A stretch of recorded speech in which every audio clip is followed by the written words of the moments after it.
Hi, this is Professor Marie Leone, and today's discussion is Chapter 3 of the Elements of Moral Philosophy text, and we are talking about ethical subjectivism.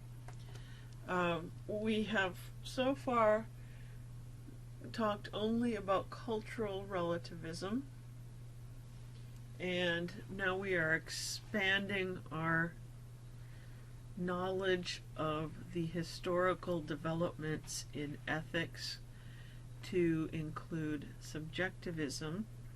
As you can see by the dates here,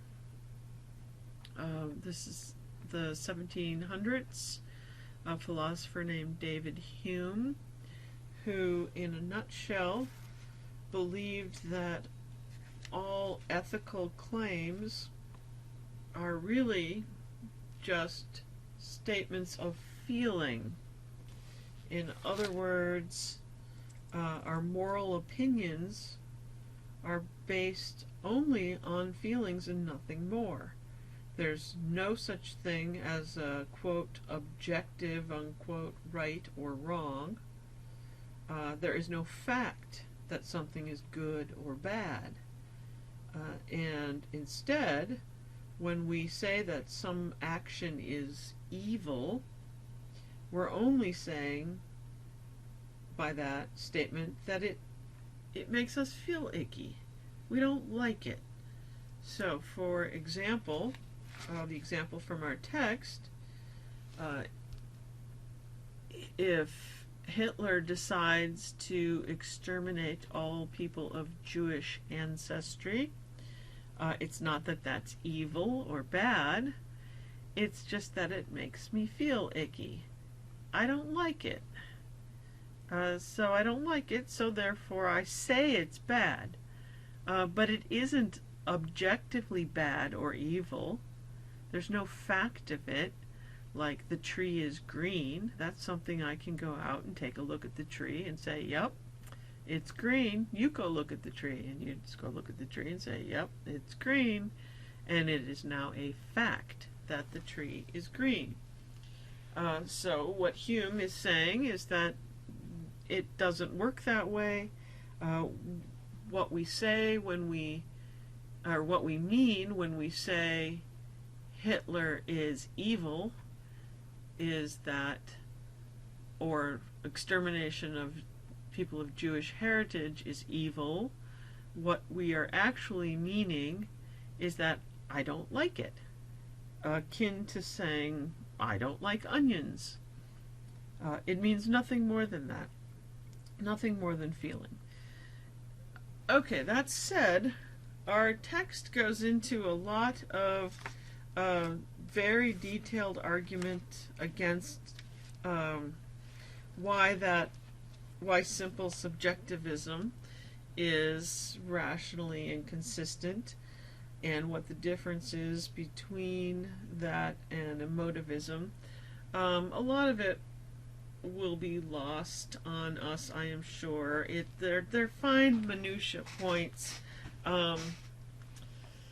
that I'm not too concerned about you following. So if you don't follow everything in the text, don't lose sleep over it. What you do need to follow, though, is first the understanding that is simple subjectivism. Moral claims are nothing more than feelings according to the subjectivist, and they're akin to saying, I don't like onions, and nothing more. Now, there's a lot of problems with that philosophy, ethical theory, because first and foremost, when we say genocide is bad or evil, we don't actually mean it to be like, well, you know, it's not for me. You go ahead and exterminate that race. But me, I'm going to stay home tonight. It really isn't the meaning that we have in our hearts and minds when we make that statement. So it doesn't really reflect the reality of our language. And in the, would it be the 20th century? Yes, it would. We get to a philosopher named Stevenson, and this in philosophy is called the linguistic turn, when philosophers start spending a lot of time really looking at how we use language and what we mean to do with different kinds of language.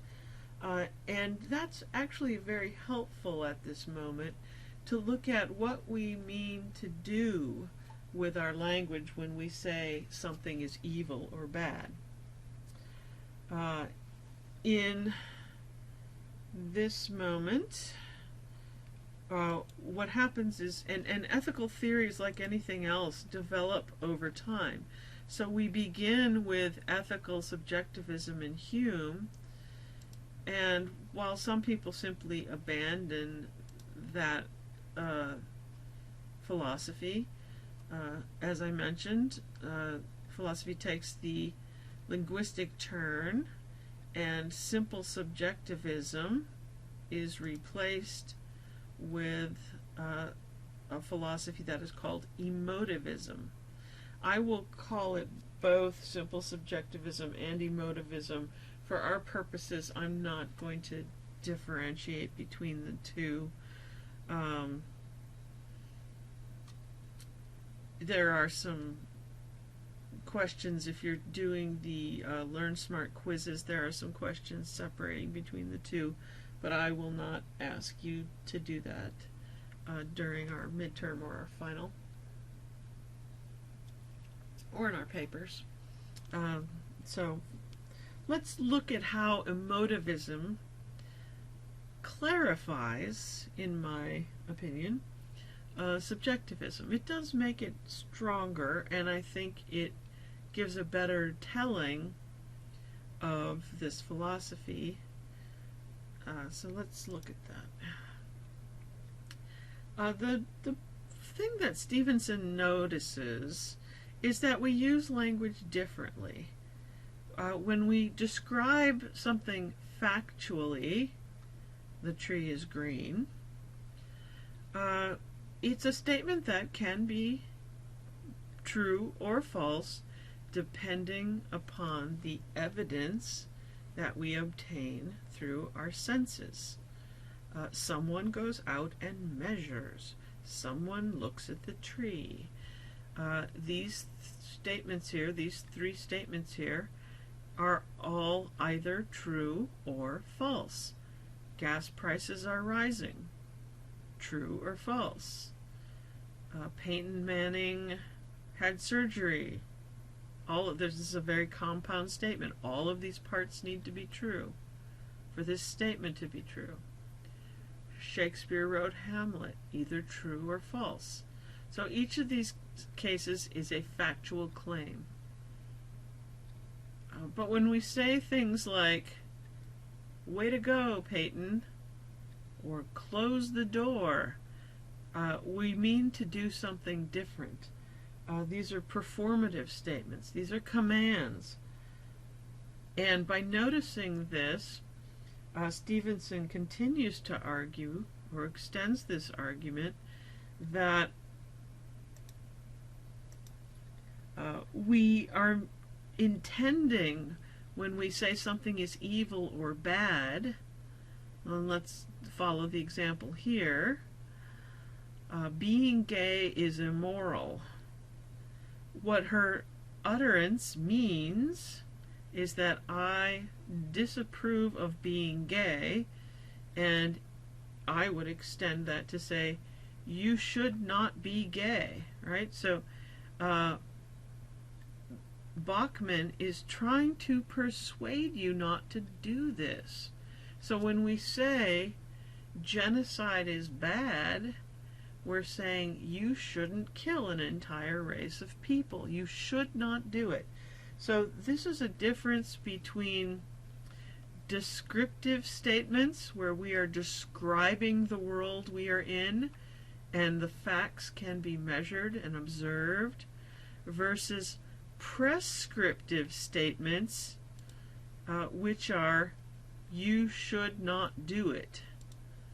So most, let me restate that, all, I don't get to say all often, but this is one of the times, all ethical claims are prescriptive, not descriptive. And that might be my opinion.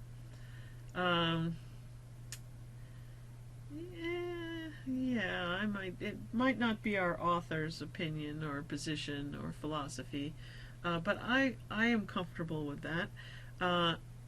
So what I am saying is, ethical statements are always shoulds. You should not. You shouldn't do that. So it's an easy way to make a distinction in arguments between what is a factual claim and what I would call a value claim. Now our text here calls it something other than a value claim. Our text calls it, what's the verbiage? A difference in attitude. Okay. Or do they call it they call it a, where is it? They call it a persuasive claim, or a performative statement. It's all means roughly the same thing. So that when you make a statement like, you should not be gay, or you should not commit genocide, the speaker is saying that I don't agree with it, and neither should you. They are voicing their desire. Now this is the part where I part company with emotivism or subjectivism. The emotivist or subjectivist believes that when you make that prescriptive statement, you should not be gay, what they are saying is that I desire you to not be gay. And it's nothing more. There's no fact of the matter. It's not that being gay is right or wrong, evil or benevolent. There is still no such thing as an objective moral standard. Okay? So in that way, it's still like subjectivism, in that there is no objective moral standard. It's still what you prefer. It's still based on your feelings, but now you're taking your feelings and you are prescribing your desire to other people. Okay, you're not making a claim of why anybody should be gay or not gay. You're just saying, look, you shouldn't do that because I desire you not to. Okay, so, and I'm going to try to persuade you. So our author here separates this into factual claims like these are differences in belief. So we might disagree. Let's go to global warming. Is the Earth's atmosphere warming in general, or is it not? This is a factual claim. It can be, in theory at least, proven true or false. Therefore, if we disagree about the facts of global warming, we are having a difference in belief. Our author refers to that as a difference in belief. What you believe about the facts are in disagreement, but one of us is right, one is true, and one of us is wrong, one is false. So we have a belief. versus what we want to happen. We can, the facts are the facts all day long. We have our differing beliefs about what the facts on global warming are, but in terms of what we desire, let's see, for the global warming example, I desire that we stop creating pollution that I believe, factual claim, is raising the temperature of the earth. So what I desire is for our economy and business to change to reflect my belief. Now, somebody else, we always have to separate whether we're having a disagreement in facts, a disagreement in our beliefs about what is true about the world, or if we're having a disagreement in desires, that we want something different to happen, and that's a difference in attitude. I will frequently call that a difference in values. I desire that genocide not happen anymore. That is my desire. That is my value. I desire that all human life have sanctity and value. That's something I value. There's not a factual situation. It's a value that I have chosen. Okay, so those are differences in attitude. All right, so, but the underlying idea with these in terms of the emotivist is that there are beliefs about facts and there are desires for what you want to happen or not happen. There is no objective case that anything is good or bad, evil or benevolent. So Hitler still is neither evil nor good. He is simply something that people desire or don't desire. And that is all, according to the emotivist. Right, that's where I'm not going to agree with them. Okay, so that said, we have covered the emotivists and the subjectivists' positions. We now need to start to criticize their positions. Okay, for our critique, this is subjectivism and emotivism.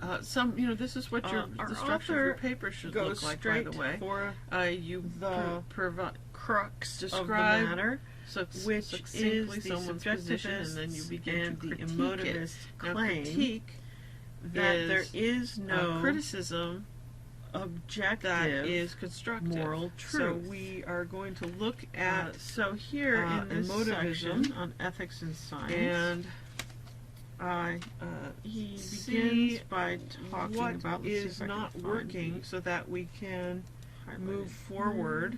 Yeah, okay.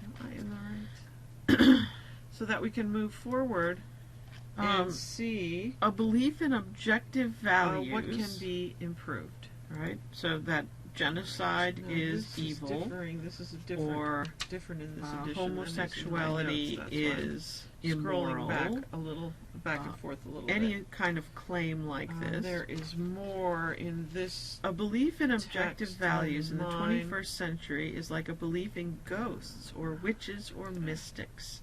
If there are such things, I don't have the discussion of nihilism. Why hasn't science discovered them? But it is essentially what I just said, and what I had added, which is that there is no right. So the author chose something like to stress this as much as I have. We can't go out and find the fact of that. We can't measure it. All right, but like we can the green of a tree, or the temperature of the Earth's atmosphere. So the discussion goes that the universe contains no such thing as wickedness. Our belief in it comes merely from our subjective responses, our feelings. Here they're calling this section our feelings about science. So my notes, subjectivism is actually making a bit of a very similar comeback. All right, as it's seen as ethics are are presented to us as something that is not scientific. And our author here is trying to make... So this is a little different. I'm going to go off my notes, and if there's something that needs to be added... So, what do we make of this? Admittedly... Write something in later or make a second video. Ethics, all right, so, value claims... One of the problems, now we're going to start to critique... are not things in the world like Emotivism. Planets or spoons.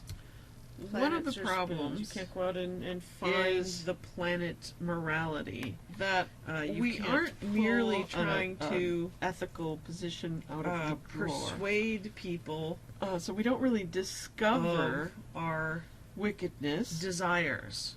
However, I desire this does there be not no mean more genocide. that ethics When I has say no that genocide basis. is immoral. A common mistake is to assume that there are just two possibilities. Again, still doesn't really capture there are my moral meaning. values in the I same don't way mean that there are simply planets that, and spoons. that's They are not the objective world I things want to that you live can in. go out and measure with science. I mean something Or more.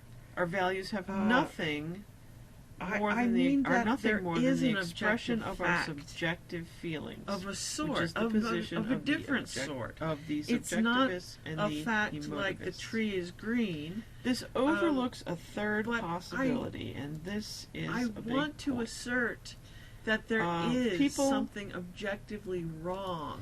People have with not genocide. only feelings, Now, but how do I reason. make that argument? Bing, bing, bing, bing, I bing. use reason, and that makes a big difference. So I will We're not just animals, construct right? arguments Aren't functioning that just are based on upon instinct factual evidence and value programming. claims. It may be that which is moral more than mere truths desire. are matters I'm saying of reason. when I make a value claim, a moral that judgment it is objectively true the case if it is backed by that genocide better is reasons wrong. than the alternatives. So I cannot stress what kind of argument? We're going what to a spend the rest of the brilliant semester trying statement to this is. figure out how to I do make agree that with case. the author here, and this but is for our now, author Rachel's. I and just want to draw your Rachel's, attention to the fact that arguing when I give against reasons for the something, emotivists and the when I say subjectivists why genocide is by wrong, saying, no, wait a minute. I'm moving when we now say that past genocide is merely evil, saying I desire what a we world mean without is, genocide. It I is am now starting to objectively say that true there is a that it is reason evil, and the that way that I it will is support objectively that wrong. claim and So demonstrate if you're just trying to that it persuade is someone, which is true, what is emotivists I will claim construct this an sort of argument, discussion, a ethical rational discussion argument, is about. yes, taking They into would say account that the you're facts just trying to be persuasive. that support my position. But if you're just trying to be and taking into persuasive, consideration the you facts don't that need to may counteraindicate make factual my position, statements. but the You crux don't need of to it make true is that I'm going to statements. give you reasons, And you don't need to why give my anyone moral judgment relevant is true. reasons Why for genocide why they is should do immoral. something. For And, example, if I want you to wash my car, Homosexuality is I immoral. could say, right now, wash my I'm car, or I'm going intentionally to beat you up. picking Okay, that's different persuasive. positions from different Is it a good so-called reason political to wash arenas. my car? Well, because you in a can sense, argue for whatever but is it you a believe rational is the truth reason of the moral for atmosphere why or the you should moral wash landscape. my car? And there Maybe it's are not people the best who example. Because you're will going to wash still my make car. arguments that But it really isn't a homosexuality rational is argument factually, why you should wash my car. objectively immoral. So Just like my point I am here is making that the argument there that genocide is factually persuasive objectively immoral. means So of we winning in an this argument class or always getting look someone at to do what you want them to do a that don't variety really of have anything stances to do with to consider reason whether or they truth are sound or not. factual And how we are going to do that is by true factual looking at claims. their reasoning. They're merely Okay, persuasive. so now when I say that moral genocide truths is evil, are objective in the sense I'm that really they are true looking for independently something more of than what that. we might I'm going to want make an or argument believe. that's beyond So moral just truths my are feelings. true independent of what we Um, might desire. And here the author has rewritten the text to reflect that. There are moral values, homosexuality to be moral, that there are planets, or you might desire homosexuality to be immoral. That sounds wild, what you want doesn't matter. There is an objective. Are there moral values? Well, they might not exist like planets and spoons. And right, we need to figure out what that is. Moral values. But I think there's something objective there. Merely opinion. And there must be a way that I can make I'll get off my soapbox there. Stick.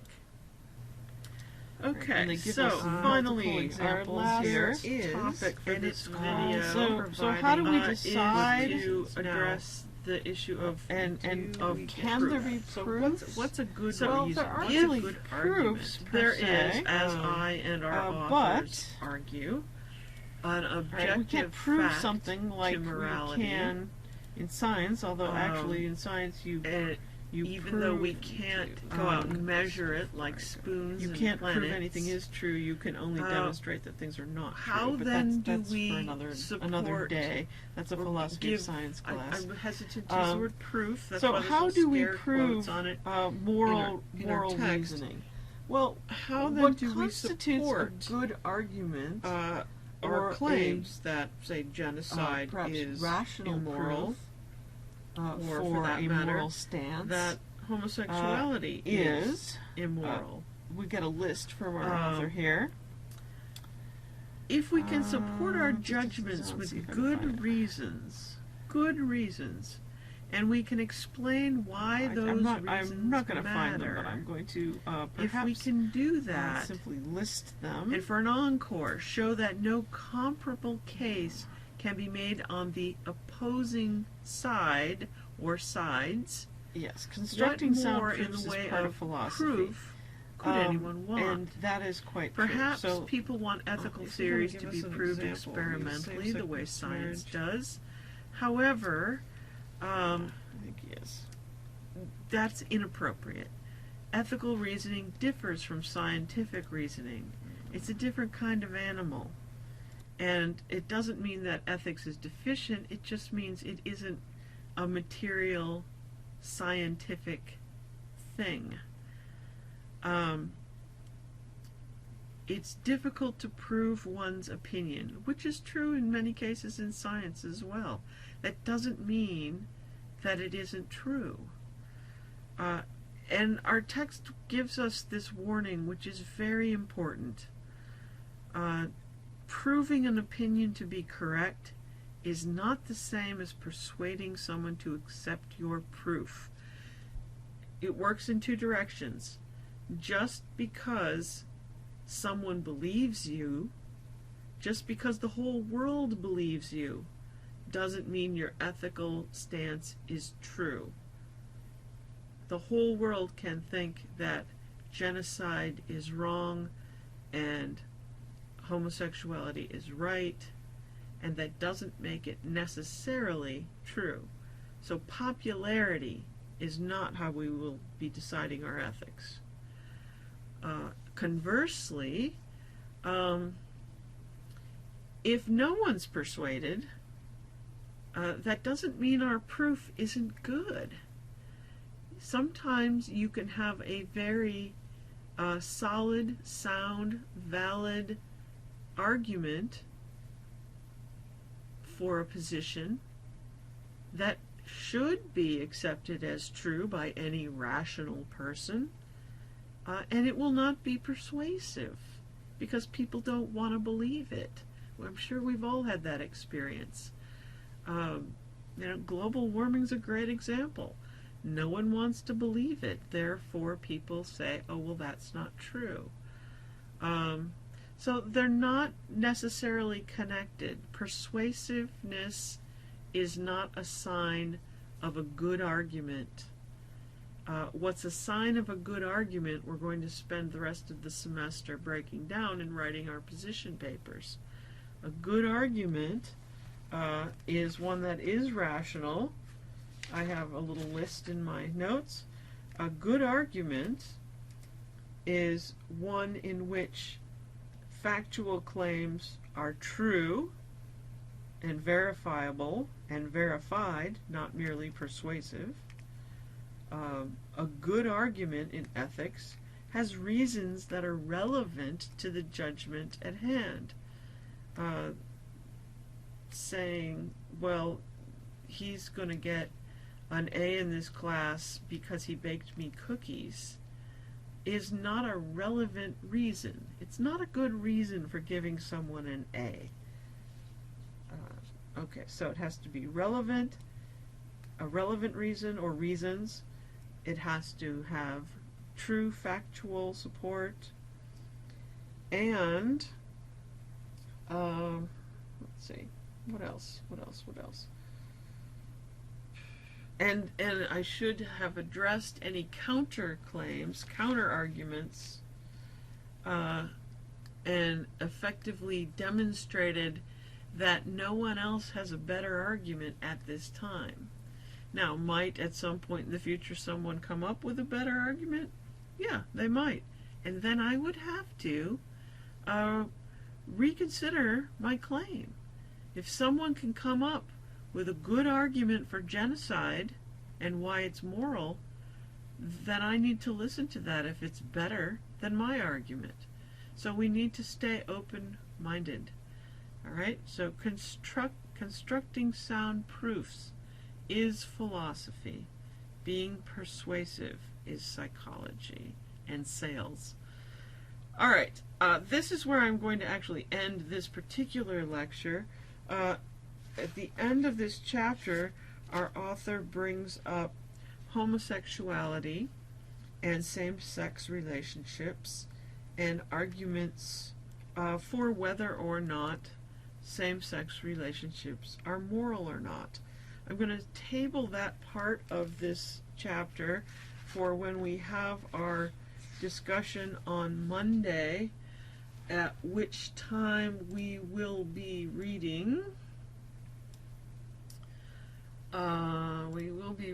the sections on homosexuality. So we'll talk about the end of this chapter in our discussion on Monday.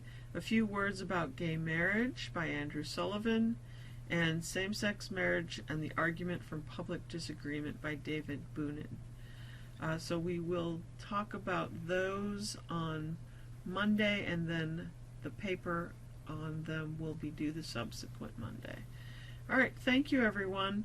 Hope that was very Facebook. I hope that was helpful, and I look forward to talking to you soon.